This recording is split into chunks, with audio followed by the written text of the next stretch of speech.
Hi there. This is a brief overview of S'mores Galore.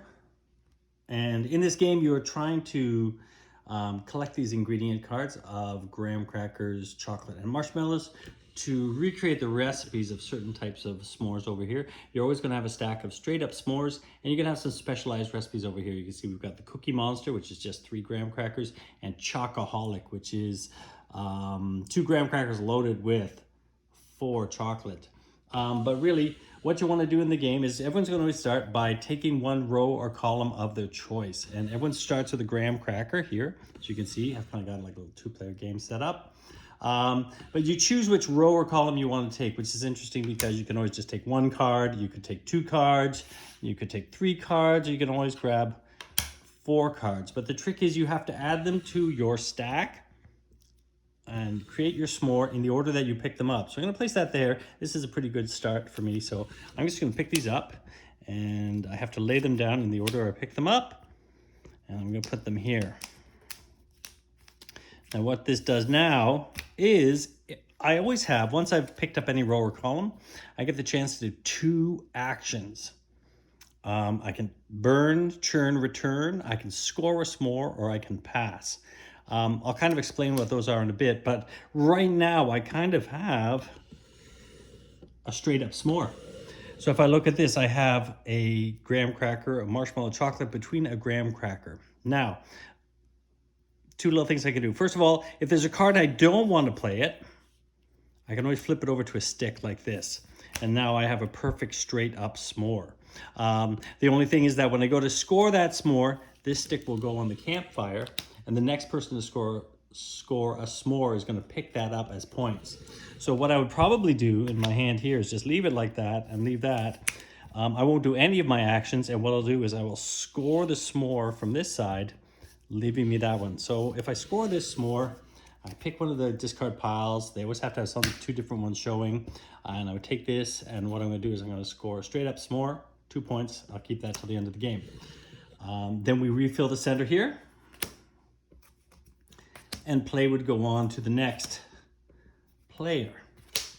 Now, what I might want to do on my next turn, right, because I kept a graham cracker there, maybe what I want to do is the Chocoholic, right? So let's imagine the other player is gone. My turn, I'm going to take this. I'm going to pick up simply these 2, right, because my straight up s'more is only 2 points. The Chocoholic over there, it looks like it's 4 points, so it's more points. So again, I might not do any actions on my turn because they're a pretty good turn of cards, but I flip this over here, right? And then I have more cards coming up. So the other player would go, I would take this. So again, I have the choice here where I can do a number of things, right? Let's do this. I might take this out because I want this chocolate, right?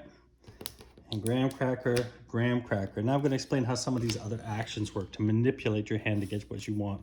So I can discard any number of cards from the left. Because when you score a s'more, it has to start with 1 graham cracker and go on like that. There's nothing here I want to discard. If, like, say, for example, this marshmallow was here left over from another round, I could burn that one. I could take that and discard it, right? But let's say what I want to do here now is that I could churn, which meant if there were 2 cards, I could swap the positions like this within my hand. I'm sorry, I'm doing this all one-handed because my camera here is going to fall over. So I can churn, I can swap the position of any 2 cards, but that's not going to help me either. So what I really want to do, I think, in this situation is I want to return. So I'm going to discard an adjacent pair. You can see I've got these 2 graham crackers here. I'm going to take them, I'm going to turn them in over here, I'm going to discard them there, and I'm going to pick up this chocolate. And then I get to add that here. So now I am 4 chocolates on my way to creating the Chocoholic. And when I do that, I would get to score that one. If I complete this one, I score that one, discard the cards.